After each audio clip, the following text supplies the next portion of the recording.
قومی آواز کے ناظرین خوش آمدید۔ مودی کے خواب چکنا چور ہو گئے۔ اکھنڈ بھارت کا راگ الاپنے والے مودی کو پاکستان، چین، ترکی اور روس نے دن میں تارے دکھا دیے۔ اقوام متحدہ کی تازہ ترین رپورٹ نے مودی کو بڑا جھٹکا دے دیا۔ بھارتی وزیر اعظم آرمی چیف کی دوڑیں لگ گئیں۔ ٹرمپ نے بھی مودی کو تنہا چھوڑ دیا۔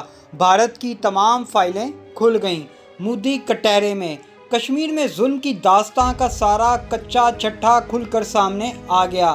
آج کی ویڈیو میں ایسے حیران کن انکشافات آپ سے شیئر کریں گے جس میں آپ کو بتائیں گے کہ پاکستان نے روس، چین کے ساتھ مل کر کشمیر کی آزادی کا کون سا بڑا پلان بنایا ہے جس کے بعد کشمیر کی آزادی سال 2020 میں ہی یقینی ہو جائے گی۔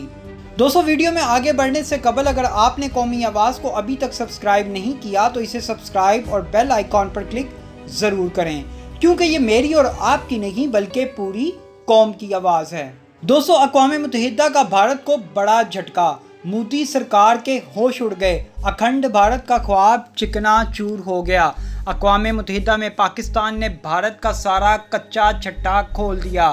دنیا کی نظریں روس اور چین پر لگ گئیں۔ کشمیر سے متعلق ایک بڑا دھماکہ روس اور چین کرنے جا رہے ہیں، جس کے بعد یقینی طور پر کشمیر ایشو کو لے کر مودی کو لینے کے دینے پڑ جائیں گے۔ اقوام متحدہ کی سلامتی کونسل کے غیر رسمی اجلاس کے دوران پاکستان کے مستقل مندوب منیر اکرم نے کہا کہ عالمی برادری بھارت میں مودی کی آباد کاری اسکیم کی سازش کو روکے، جس کے ذریعے بھارت مقبوضہ کشمیر میں مسلم اکثریت کو اقلیت میں بدل رہا ہے۔ لیکن کونسل نے ہندو توا انتہا پسند گروپوں پر لگام ڈالنے کے لیے نہ ہونے کے برابر کام کیا، جو پورے بھارت خصوصاً مقبوضہ کشمیر میں مسلمانوں کو دہشت زدہ کر رہے ہیں۔ اس ایشو کو لے کر چین اور روس نے سلامتی کونسل کے اجلاس میں پاکستان کی حمایت کرتے ہوئے قرارداد پیش کرنے کا اعلان کر دیا، جس نے مودی کی نیندیں حرام کر دی ہیں۔ پاکستان کے مستقل مندوب منیر اکرم نے کہا کہ بھارتیہ جنتا پارٹی اور RSS کے گٹھ جوڑ پر مبنی حکومت مقبوضہ کشمیر میں خود کو حتمی حل کے نام سے موسوم کر رہی ہے۔ دوستو، آباد کاری کے ذریعے آبادیاتی سیلاب کا مقصد کشمیری عوام کو تقسیم اور ان کے آزادانہ حقوق سے محروم کرنا اور ان کی مسلم شناخت کو ختم کرنا ہے، بالکل ویسے ہی جیسے فلسطین میں مسلمانوں کے ساتھ ہو رہا ہے۔ پاکستانی مندوب نے عالمی ادارے کو یاد دلایا کہ کشمیر کے بارے میں اس کی اپنی قراردادیں 70 سال سے زیادہ عرصے سے لاگو ہیں۔ انہوں نے کہا اگر بین الاقوامی برادری تنازعات کی روک تھام اور تنازعات کے پرامن حل کو فروغ دینے کی اپنی کوششوں میں کامیاب نہیں ہو سکتی ہے تو اس کی اپنی قراردادیں جان بوجھ کر کچھ لوگوں کے ہاتھوں نظر انداز ہو رہی ہیں۔ دوستو، اقوام متحدہ میں پاکستانی سفیر نے کہا کہ سلامتی کونسل سے متعلق اقوام متحدہ کی جنرل اسمبلی کی سالانہ رپورٹ کونسل کے فیصلے اور اقوام متحدہ کی جانب سے اٹھائے گئے اقدامات کو واضح کرنے میں ناکام ہیں۔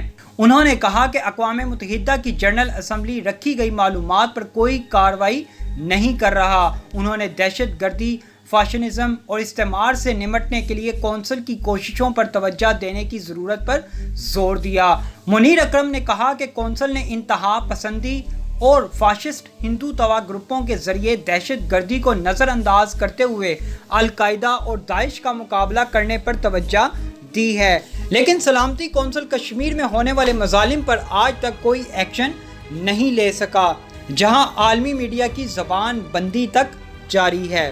دوستو، گزشتہ سال کونسل نے جموں کشمیر کے معاملے پر 3 اجلاس منعقد کیے تھے اور اجلاس نے 5 اگست 2019 کو بھارتی کارروائی کی غیر قانونی ہونے کی تصدیق کی۔ انہوں نے مزید کہا کہ کونسل اپنی قراردادوں اور فیصلوں پر عمل درآمد کی خواہش کرتی رہی ہے، جس میں جموں کشمیر بھی شامل ہے، جبکہ پابندیوں کی کمیٹیاں زیادہ شفافیت کی متقاضی ہیں۔ انہوں نے کہا 70 سال سے زیادہ عرصے سے بھارت 9 لاکھ فوجیوں کے ساتھ مقبوضہ علاقے میں دہشت گردی کا راج کر رہی ہیں، جبکہ 8 لاکھ کشمیریوں کو ایک مکمل محاصرے میں رکھا گیا ہے۔ دوستو، ایک رپورٹ کے مطابق ناقدین کا کہنا ہے کہ فلسطینی علاقوں میں اسرائیلی حکومت کی جانب سے کیے گئے آباد کاری کے اقدامات کی طرز عمل پر درآمد کرتے ہوئے مودی کی انتہا پسند حکومت مقبوضہ کشمیر کے مسلمان اکثریتی خطے کی شناخت کو تبدیل کرنا چاہتی ہیں۔ واضح رہے کہ ہمالیہ کا یہ خطہ 1947 میں برطانیہ سے آزادی حاصل کرنے کے بعد پاکستان اور بھارت کے درمیان تقسیم ہو گیا تھا۔ خطے کی 65% سے زائد آبادی مسلمانوں پر مشتمل ہے، جہاں بھارتی حکومت کے خلاف 100% تک نفرت پائی جاتی ہے۔ اگست 2019 کو بھارتی حکومت نے مقبوضہ کشمیر کو خصوصی حیثیت دینے والے آرٹیکل کو ختم کر دیا تھا، جس کے مطابق ان کو علیحدہ پرچم اور آئین کا حق بھی حاصل تھا۔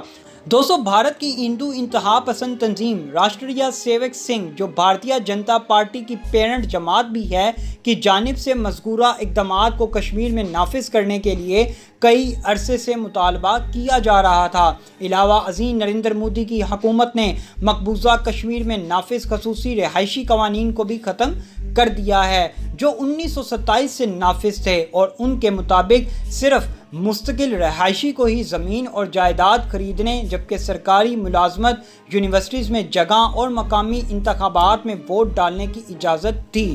لیکن بھارتی حکومت کے نئے اقدام کی وجہ سے اب کوئی بھی بھارتی شہری مقبوضہ وادی کے ڈومیسائل کے حصول کے لیے درخواست دے سکتا ہے، جس کے بعد اسے ان تمام معاملات تک رسائی حاصل ہو جائے گی۔ نئے اقدامات کے تحت وہ لوگ ڈومیسائل حاصل کر سکیں گے جو گزشتہ 15 سال سے کشمیر میں رہائش پذیر ہوں، جن میں پاکستان سے ہجرت کرنے والے 28,000 مہاجرین اور 17 لاکھ مہاجر مزدور بھی شامل ہیں، اور ان میں سے بیشتر ہندو ہیں۔ اس کے ساتھ ہی مقبوضہ کشمیر میں گزشتہ 7 سال سے کام کرنے والے سرکاری ملازمین اور ان کے بچے یا ایسے افراد جنہوں نے ایک خاص قسم کا امتحان دیا ہے، وہ بھی ڈومیسائل حاصل کرنے کے اہل ہوں گے۔ تاریخ دان اور سیاسی تجزیہ کار صدیق واحد کے مطابق 1947 کے بعد یہ سب سے زیادہ سخت پابندیاں ہیں، اور جس کا مقصد آبادیاتی طوفان کے راستے کو کھولنا ہے۔ دوستو، دوسری جانب ایک بین الاقوامی ورچوئل کانفرنس میں مقررین نے کہا کہ عالمی برادری کو کشمیر میں ہندوستان کو آبادیات کو تبدیل کرنے سے روکنے کے لیے فوری اقدامات اٹھانے چاہیے، جو جنوبی ایشیائی خطے میں استحکام کی اصل حیثیت ہے۔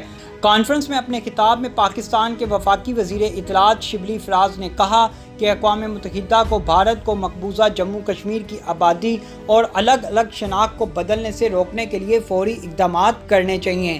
بھارت کے زیر انتظام کشمیر میں جب متنازع جموں کشمیر میں ہزاروں بھارتی شہریوں کو شہریت دینے کا آغاز کیا گیا تو خوف و ہراس پھیل گیا تھا۔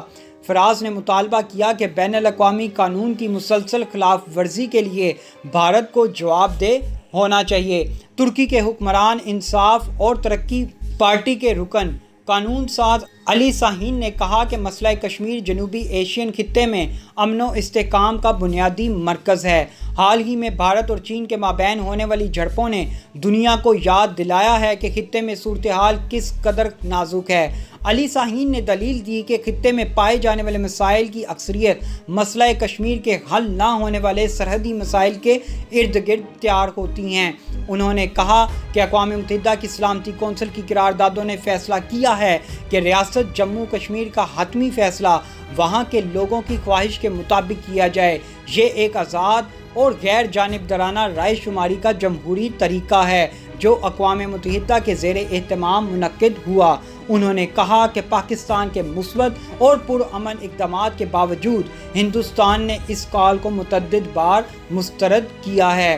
دوستو، ترکی میں پاکستان کے سفیر محمد سجاد قاضی نے کہا کہ بھارت کے زیر انتظام کشمیر سے تازہ ترین اطلاعات سامنے آ رہی ہیں جو شدید پریشان کن ہیں۔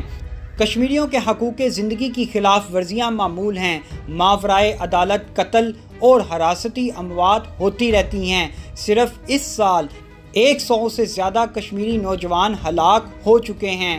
عالمی اداروں کو فوری طور پر کشمیریوں کے ساتھ ہونے والے ظلم کے خلاف روس اور چین کی موجودہ قراردادوں پر عمل کرنا چاہیے، نہیں تو جو رد عمل کشمیر کے اندر سے بھارت کے خلاف نکلے گا وہ انتہائی تباہ کن ثابت ہو سکتا ہے۔ ایسی مزید معلوماتی ویڈیوز دیکھنے کے لیے قومی آواز کو سبسکرائب اور بیل آئیکن پر کلک ضرور کریں، کیونکہ یہ میری اور آپ کی نہیں بلکہ پوری قوم کی آواز ہے۔